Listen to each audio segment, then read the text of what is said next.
महानगरपालिकेच्या निकालांमध्ये जरी मुंबई हाती निसटली असली तरीही ठाकरे गटानं मराठवाड्यामध्ये मात्र मशाल पेटवली.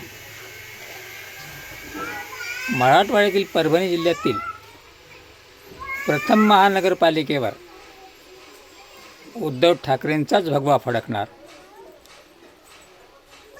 या महापालिकेमध्ये ठाकरे गटाला 25 तर काँग्रेसला 12 अशा जागा मिळून घवघवीत बहुमत मिळालं आहे.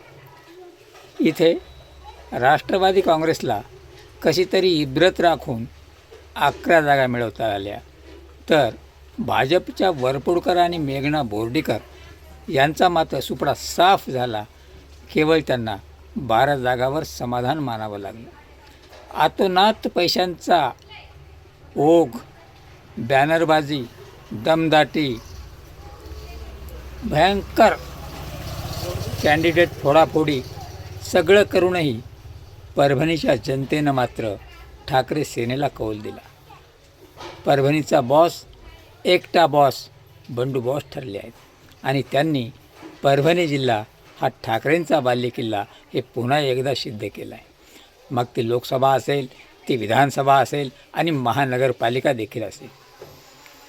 यांनी खूप प्रयत्न करून देखील मेघना दिदी आणि वरपुडकरांना शेह देण्यासाठी बंडू बॉसनं जी रणनीती आखली ती परभणी जिल्ह्यातील जनतेच्या यशाच्या दृष्टीनं सुकर ठरली.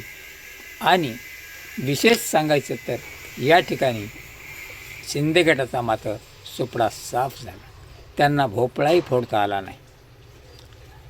म्हणूनच म्हणतोय की मुंबई जरी हाती निसटली तरी मराठवाड्यात मात्र मशाल पेटली. लातूरमध्ये विलासरावांच्या आठवणी पुसण्याचा प्रयत्न केला.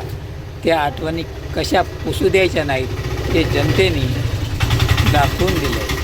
तेव्हा जनतेचे करावे तेवढे कौतुक कमीच आहे. आणि मराठवाड्यामध्ये लातूर आणि परभणी ह्या 2 महानगरपालिका ठाकरे सेनेनं ताब्यात घेतल्या. ना सभा, ना दिंडोरा, ना बॅनरबाजी. खुद्द मुख्यमंत्रीसुद्धा लातूरमध्ये आले, परभणीमध्ये आले, पण त्यांना जलवा दाखवता आला नाही. मुख्यमंत्र्याच्या घोषणेला, त्यांच्या फेकनाम्याला येथील जनतेनं नाकारलं आणि पुन्हा एकदा उद्धव ठाकरे सेनेचंच अस्तित्व स्वीकारलं आणि पुन्हा एकदा ह्या निवडणुकीमध्ये ठाकरे सेनेचा जय झाला.